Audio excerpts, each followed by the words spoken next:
네, 새누리당과 정부가 긴급 당정협의회를 갖고 연말 정산에 대한 보완책을 마련했습니다. 소급 적용을 검토하겠다고 밝혔습니다. 네, 하지만 반대 여론도 적지 않은데요. 이한승 기자입니다. 연말정산 파동 속에서 여론의 문매를 맞은 정부와 새누리당. 소급 입법이라는 극약 처방을 꺼내들었습니다. 이번 연말정산은 지난해 개정된 소득세법을 적용하는 게 원칙이지만 법을 개정한 뒤 효력을 거슬러 적용하겠다는 겁니다.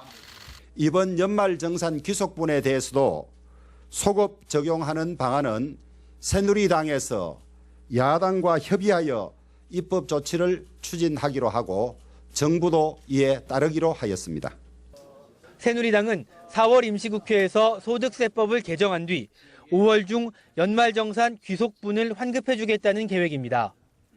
그렇지만 당내 경제 전문가 등을 중심으로 비판이 나옵니다. 소급 입법은 법적 안정성을 침해할 수 있다는 겁니다.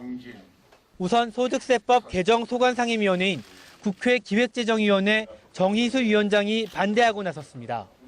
정희수 위원장은 소급 적용은 원칙에 안 맞고 형평성 시비로 더 시끄러워질 수 있다며 소급 적용은 아닌 것 같다고 말했습니다.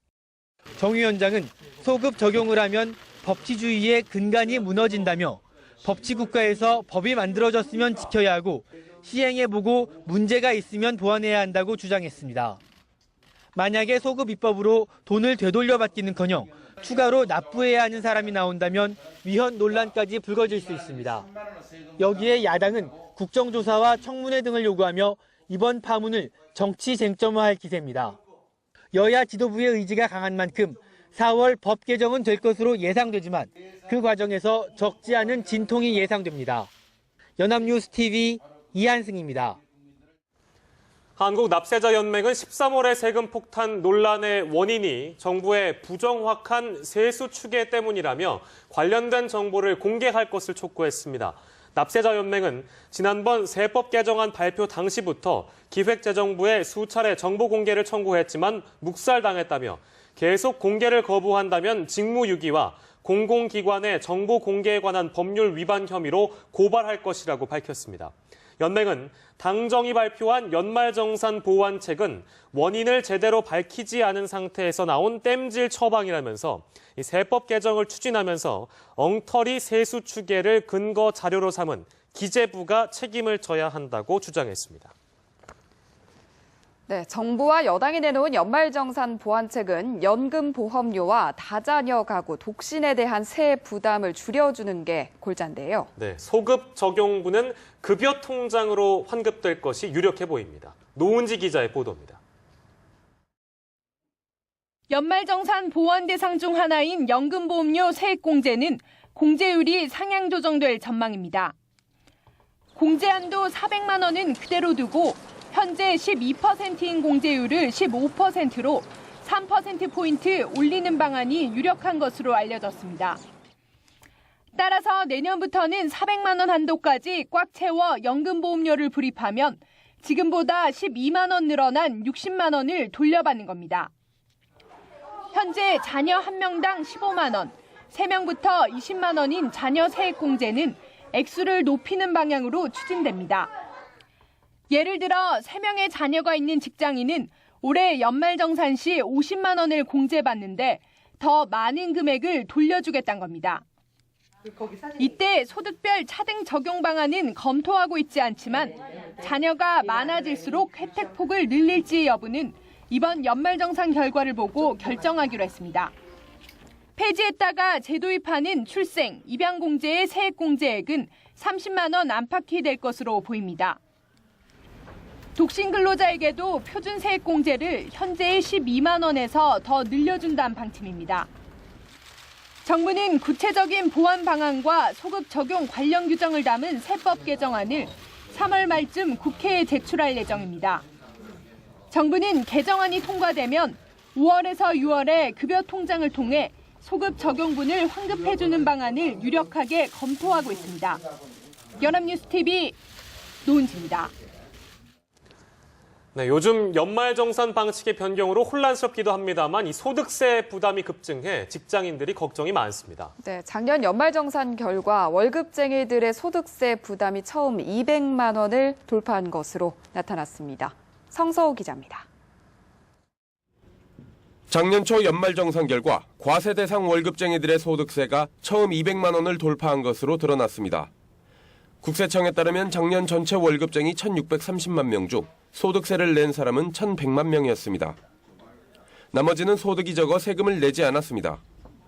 과세 대상 월급쟁이 1,100만 명은 22조 3천억 원의 소득세를 납부했는데 1인당 평균 201만 원을 기록했습니다. 이는 한 해 전보다 12만 1천 증가한 것으로 1인당 소득세가 200만 원을 넘은 것은 처음입니다. 작년 연말정산을 통해 13월에 보너스를 받은 근로자는 938만 명으로 1인당 48만 3천 원에 달했습니다. 반면 세금을 추가로 납부한 근로자는 433만 명, 1인당 39만 2천 원을 토해냈습니다. 1년 전과 비교하면 환급 혜택을 본 근로자는 51만 명 이상 줄고 추가 납부자는 78만 명 넘게 늘었습니다. 기존에는 많이 떼고 많이 환급해줬는데 적게 떼고 적게 환급해주는 방식으로 바뀌어 환급 혜택을 받는 사람이 감소했습니다. 전문가들은 앞으로도 과세 대상 근로자의 세부담 증가는 불가피하다고 강조합니다. 소득공제가 아닌 세액공제 시스템에서는 과세 대상 근로자들의 세부담이 커질 수밖에 없다는 분석입니다. 연합뉴스TV 성서우입니다. 연말정산 때문에 13월에 세금 폭탄이 터진 후 내년을 대비한 절세 금융 상품에 관심이 고조되고 있습니다. 네, 직장인들이 노려볼 만한 세테크 상품 어떤 것들이 있는지 김종성 기자가 알려드립니다. 내년 연말정산에서는 한 푼이라도 아끼자는 마음에 세금을 절약할 수 있는 금융상품들에 큰 관심이 쏠리고 있습니다. 먼저 소장펀드는 자산의 40% 이상을 주식에 투자하는 장기 적립식 펀드로 납입액의 40%, 최대 240만 원을 공제받을 수 있습니다. 올해 연말까지 가입할 수 있는데 연 납입 한도는 600만 원, 최소 10년 이상 계약을 유지해야 합니다. 단 직전 과세 기간에 총 급여액이 5천만 원 이하인 근로소득자만 가입할 수 있습니다. 근로소득자가 아니라면 연금저축을 통해 세테크가 가능합니다. 연금저축은 연간 1,800만 원 한도 안에서 근로자가 아닌 경우에도 가입할 수 있는 개인연금 상품이며 연간 최대 400만 원까지 13.2%의 세액공제 혜택이 있습니다. 올해 세제 혜택이 확대된 퇴직연금에도 관심이 쏠립니다. 연 300만 원 한도에서 세액공제를 받을 수 있게 돼 연말정산 때 최대 40만 원까지 13.2%를 돌려받을 수 있습니다. 다만 퇴직연금은 5년 이상 가입 기간을 유지해야 하고 55세부터 연금으로 수령해야 합니다. 만약 55세 이전에 해지하면 수령액의 16.5%의 기타 소득세가 부과되는 만큼 주의해야 합니다. 총급여 7천만 원 이하 무주택 가구주는 주택청약 종합저축으로 세금을 아낄 수 있습니다. 납입금액의 40%, 최대 240만 원까지 소득공제를 받을 수 있습니다. 다음 달 연말정산이 실제로 이뤄지면 직장인들의 절세 상품 가입이 줄을 이을 것으로 전망됩니다. 연합뉴스TV 김종성입니다. 정부가 공무원연금기금에서 부당 사용한 금액이 약 14조 4천억 원인 것으로 나타났습니다. 정부가 국회 공무원연금개혁 대타협기구에 제출한 자료를 보면 정부가 공무원연금기금에서 사용한 금액은 재작년 말 기준으로 14조 4,396억 원으로 나타났습니다. 다만 외환위기 당시의 공무원 구조조정 비용, 2005년 철도청 공사전환 비용을 포함해서 부당 사용액이 34조 원에 달한다는 공무원 노조 측의 주장은 사실과 다르다고 반박했습니다.